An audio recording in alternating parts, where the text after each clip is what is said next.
Kemudian yang ketiga, qabulus shalah. Yang ketiga, diterima salatnya.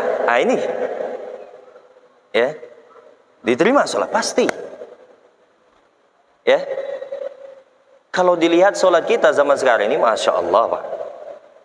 Ya, kalau dinilai sama ulama-ulama kita dahulu, ulama-ulama salaf kita dulu, ya, salat zaman kita ini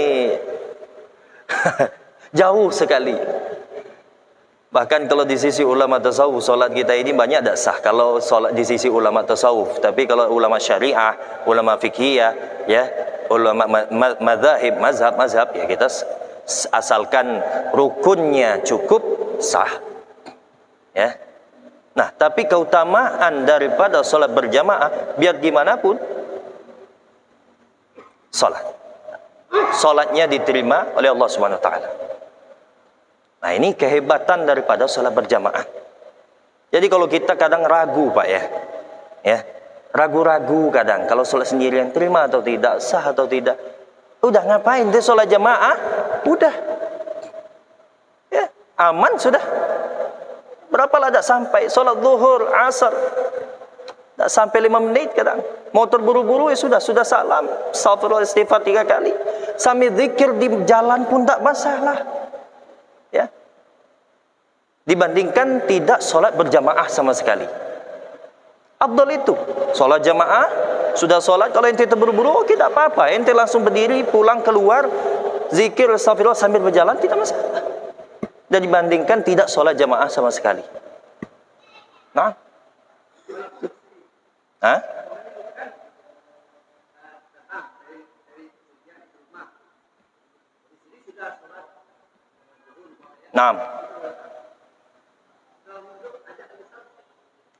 tidak masalah, sah. Iya, yang ngambil keutamaan tadi, Pak, sama istri misalnya kan, iya, tidak masalah, Pak. Iya, istri misalnya, atau juga istri pengen ngambil fadilah berjamaah. Kita sudah sholat di masjid, pulang sholat lagi, tidak masalah, Pak. Iya. Dan sebagian ulama-ulama kita seperti itu, bukan hanya mementingkan kepada diri sendiri, dia mikir untuk istrinya juga. Akhirnya istrinya nunggu suaminya pulang dari masjid, sholat lagi sama istrinya. Ada sepanjang, ya, subhanallah. Nah, aywa, masya Allah. Nah, faedah yang ketiga ini, Pak, ini yang tidak bisa kita kira-kira, melainkan sholat jamaah sendiri yang sudah menjaminnya. Siapa yang menjamin? Melainkan Allah SWT. Sedangkan kita kata Allah, kita tidak tahu kecuali Allah. Nah, kehebatan salah satu daripada sholat berjamaah ini yang sangat mahal. Tidak ada yang berani menjamin sholatnya diterima melainkan Allah. Dan juga sholat berjamaah sudah memberitahu, barang siapa yang sholat berjamaah diterima sholatnya, biar gimana pun tetap diterima, asalkan rukunnya mencukupi, syaratnya mencukupi, sudah. Di luar daripada syariat tadi, syarat-syarat atau rukun-rukun tadi, dah itu Allah sudah yang nanggung, karena dia sudah berjamaah, sudah. Nah, ini yang sangat kita harus antusias terhadap, ya, keutamaan ini yang mahalnya, ya, tidak ada tempat yang lain, Pak. Seperti sedekah, ya, tidak ada jaminannya, tidak, ya, tergantung hati kita. Bahkan kita ikhlas pun masih ada gangguan sini sana kemari, ya, masih. Tapi kalau sholat jamaah sudah selesai, ya, masya Allah, tidak ada seperti amal ibadah yang lain. Maka ya bakhtukum, masya Allah, sangat beruntunglah bagi siapa yang masya Allah selalu istiqomah, selalu haris, maksudnya menjaga sholat berjamaah terus, ya, hatinya sibuk, ya. Kalau sholat dan tidak berjamaah itu dah gelisah, seakan-akan pengen ngulang sholat lagi. Wah, masya Allah, itu sangat beruntung sekali kalau ada hatinya seperti itu, ya. Mudah-mudahan, ya, kita sama-sama berdoa kepada Allah Subhanahu Wa Taala, ya, termasuk daripada golongan orang yang selalu menjaga sholat berjamaahnya, istiqomah di dalam menjaga sholat berjamaahnya. Nah, masya Allah, amin ya rabbal alamin. Masih ada waktu kita, masya Allah, masih panjang. Ya, la wasahla Said. Kita kayaknya kedatangan tamu nih. Masya Allah.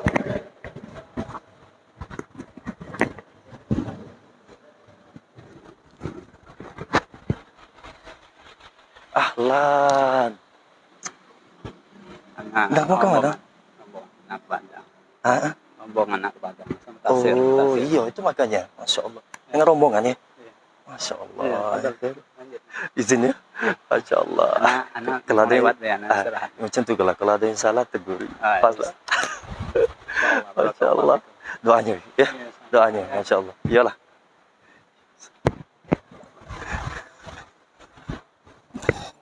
Allah.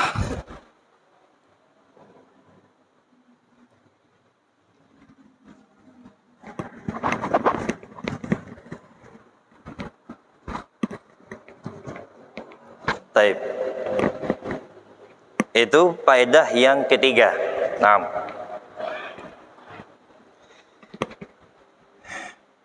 Faedah yang keempat, maghfiratud dzunub, yaitu dosanya diampunkan. Masya Allah. Salat diterima, dosa diampunkan. Yang jelasnya dosa kecil ya, Pak ya. Kalau dosa besar itu lain. Kita dua dosa, ada dosa kecil, ada dosa besar. Dosa kecil bisa terhapuskan dengan amaliyah yang lain seperti ini tadi, sholat berjamaah. Kalau dosa besar tidak bisa diampunkan, melainkan ya benar-benar bertaubat, ya taubatan nasuha ya kepada Allah Subhanahu wa taala. Nah, adapun dosa-dosa kecil itu terhapuskan. Makanya ya ada kata Nabi Muhammad SAW ya dalam hadisnya disebutkan ya barang siapa yang sholat ya menjaga sholat 5 waktunya itu ya seakan dosanya akan terhapuskan setiap sholatnya ya dikerjakan secara berjamaah.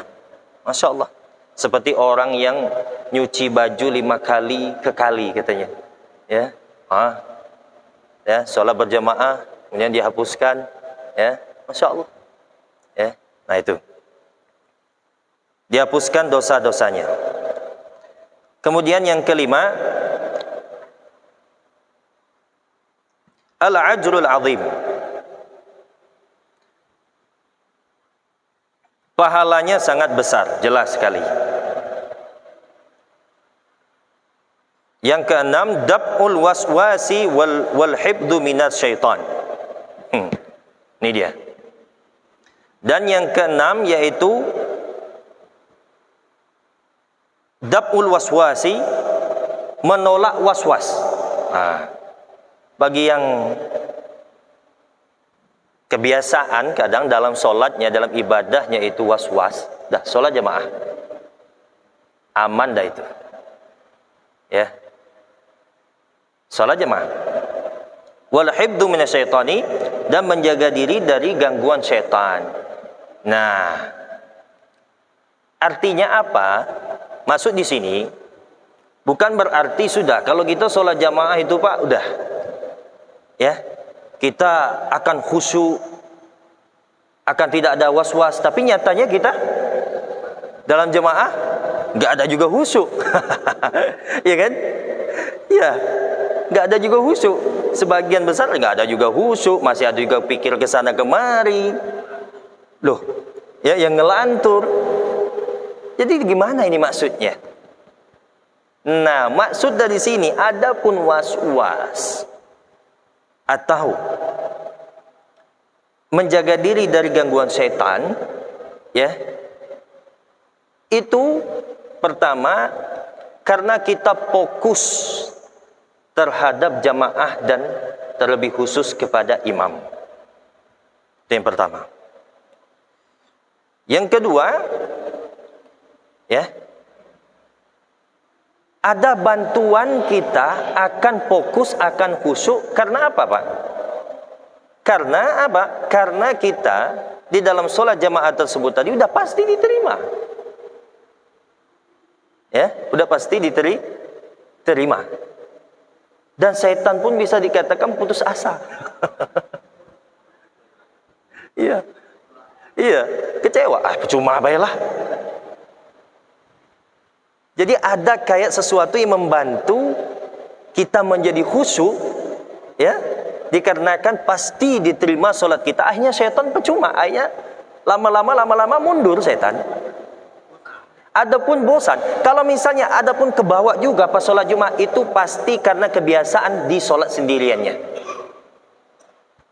Kebawa sholat sendiri sama seperti kita puasa, Pak ya. Salah satunya seperti bulan puasa, bulan Ramadan, kita Masya Allah dengar hadis kalau puasa itu setan segala macam diikat segala macam kan, di apa ya. Bahkan hadis pun mengatakan seperti demikian, walaupun memang ada penafsiran ulama berbeda-beda, Pak ya. Ada salah satu pemahaman daripada hadis itu, setan itu diikat segala macam, tapi kok masih ada yang berbuat maksiat di bulan Ramadan, kok bisa? Ya. Dikatakan katanya, ya, ada sebagian menafsirkan, membahas kalau masalah itu bukan setan lagi, itu sudah dididik sebelum bulan puasa, itu sudah dididik, akhirnya ke bawah itu. Kalau setan tetap dikurung, karena sudah berhasil setan tadi mendidiknya, udah tinggal jalani aja lagi, aman katanya. 11 bulan saya sudah mendidik dia, jadi untuk 1 bulan Ramadan ini aman. Sudah berhasil, sudah lulus tes. Makanya masih ada yang lakukan. Ya, bukan berarti setan iblis masih ada, bukan. Ya, Pak ya. Itu salah satu pemahaman. Walaupun di pemahaman yang lain maksudnya ialah tertahan dikarenakan hawa nafsu, menjaga dalam puasa kita menjaga, maka daripada itu tuh maksudnya setan tidak bisa berbuat apa-apa. Seakan-akan terbelenggu, terikat. Nah itu, begitulah daripada keutamaan daripada sholat jamaah tersebut. Bisa menolak daripada was-was, ya, dan menjaga dirinya dari gangguan syaitan. Karena itu tadi, lambat laun, syaitan putus asa. Akhirnya syaitan putus, kita Pak tidak ada lain dalam sholat was-was atau ngelantur itu melainkan iblis, setan sudah yang mengelabui kita, yang bikin kita was-was. Tidak ada lain itu. Tapi kalau setanlah menjauh, mundur, otomatis kita kembali kepada asal. Asalnya apa? Asal sholat kita khusyuk, asal sholat kita fokus. Tidak ada yang lain, Pak. Ya. Nah itu maksud daripada faedah yang ke-6 ini tersebut. Masya Allah. Ini sebahagiannya saja. Yang disebutkan sebahagiannya saja. Banyak lagi Pak ya, apalagi hadis-hadis ya, yang menjelaskan tentang keutamaan sholat berjamaah. Ya Alhamdulillah, kita termasuk golongan ya yang insya Allah kita selalu berharap ya istiqomah dalam sholat berjamaah, ya kan? Amin ya rabbal alamin. Nah, tidaklah kita ketinggalan berjamaah atau tidak dapat atau luput dalam mengerjakan sholat berjamaah, melainkan hati kita nyesal, melainkan hati kita kesal, tidak kok sholat mengerjakan sholat berjamaah. Sehingga apa? Sehingga Allah Subhanahu Wa Taala memberi kemakluman kepada kita, sehingga kita diberi pahala yang mana sebagaimana sudah kita rutinkan di dalam sholat berjamaah. Iya Pak, rutin ya. Kalau kita rutin, sekali-sekali kita tinggal, kita tetap dapat pahala jemaah, itu kata Nabi ya, asal kita rutin tadi, istiqomah. Misalnya di musafir atau tahu-tahu sakit, tidak bisa kita sholat jemaah, tetap kita dapat pahala sholat jemaah, karena kita uzur saja itu, karena kita tidak bisa melakukannya. Allah maklumi. Ya. Nah, itu dia. Nah, ini sebagian saja disebutkan 6, sebenarnya banyak katanya. Masya Allah. Nah, sekarang baru kita masuk ke tingkatan-tingkatan sholat apa saja yang afdol untuk dilaksanakan secara berjamaah, secara tingkatan. Mungkin sebelum pindah ada yang bertanya sebelum kita masuk ke pembahasan baru. Nah. Oke, lanjut. Ayo Pak Haji. Ya.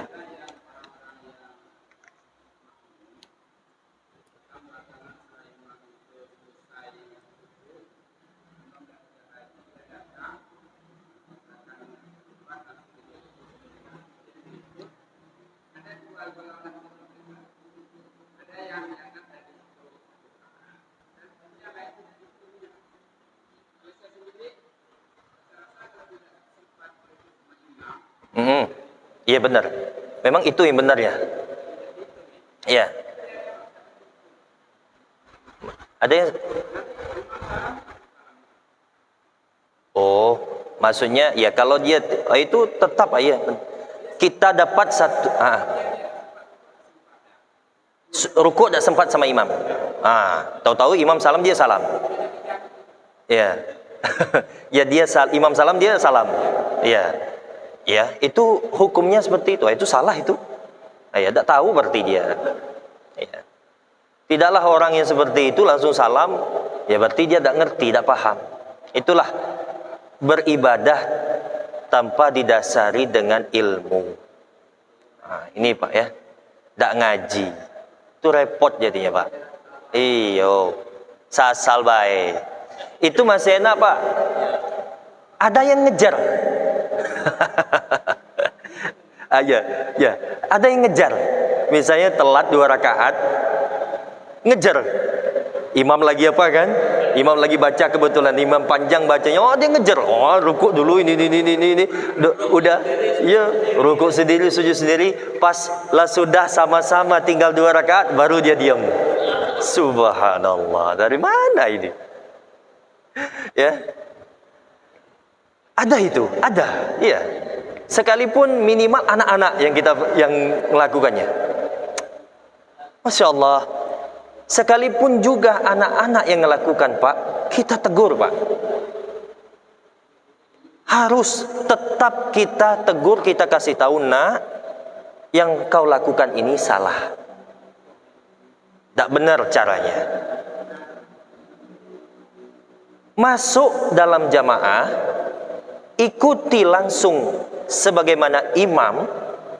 Nanti kalau imam salam, kau tegak lagi, sempurnakan. Tetap Pak, sekalipun anak-anak, sekalipun. Nah ini dia. Karena akan menjadi efek pas ketika dia dewasa Pak. Ia syukur-syukur dia ini nanti pas ketika dewasanya, pas ketika dia sudah besar, akan ngaji, akan belajar. Syukur-syukur. Kalau enggak, dia akan bertahan seperti itu sampai dia tua. Contohnya bukti saya sudah temui, tapi misalnya lain. Seperti apa? Kan kita ada MTQ, misalnya Pak ya, ada MTQ kan. Kebetulan ada, walaupun tingkat RT, tingkat desa, kan ada itu lomba sholat jamaah. Pas ketika lomba sholat jamaah itu hampir merata makmum sama imam bacanya serempak. Benar itu Pak? Ya, yang selama ini saya temukan seperti itu. Pas mereka dia sholat kan, ini berjamaah ini serempak bacanya, makmum apa kan, karena lomba. Jadi ya karena lomba. Jadi pernah ada salah satu panitia, bagaimana bagusnya Ustaz, kita selama ini seperti itu katanya. Tahu-tahu efeknya apa Pak? Sampai besar, walaupun bacaannya tidak lantang, tahu-tahu dia sampai besar sholat jamaah, tidak ngikut ngaji, tahu-tahu udah dapat dari gitu, baca Fatihah serempak sama imam. Baca suratnya serempak sama imam. Sekalipun tidak baca secara tidak lantang. Kalau baca lantang ya malu dengan yang lain. Sekalipun sah, akan tetapi tuntunannya tidak benar. Kita makmum baca Fatihah setelah imam.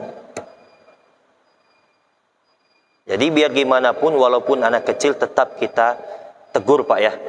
Terlebih khusus kepada ibadah sholat. Terlebih khusus kepada ibadah sholat. Nah, terjadi itu sampai dewasa. Kalau yang enggak nyicip lagi ngaji nanti dewasanya, ini yang repot jadinya. Nah, itu yang masalahnya. Iya. Nah, tapi waktu kita sudah habis. Nah, nanti kita akan lanjut pembahasan daripada keutamaan jamaah itu di sholat apa saja, ya. Itu kita akan bahas di minggu depan, insyaallah bimasyiatillah, ya. Mudah-mudahan dengan pengajian kita ini menambah wawasan kita, ya, ilmu pengetahuan kita. Tidak ada yang tidak salah di dalam mengaji, ya. Mudah-mudahan kita istiqomah. Ala hadziniyah wala kulli niyatin salihah. Al-Fatihah.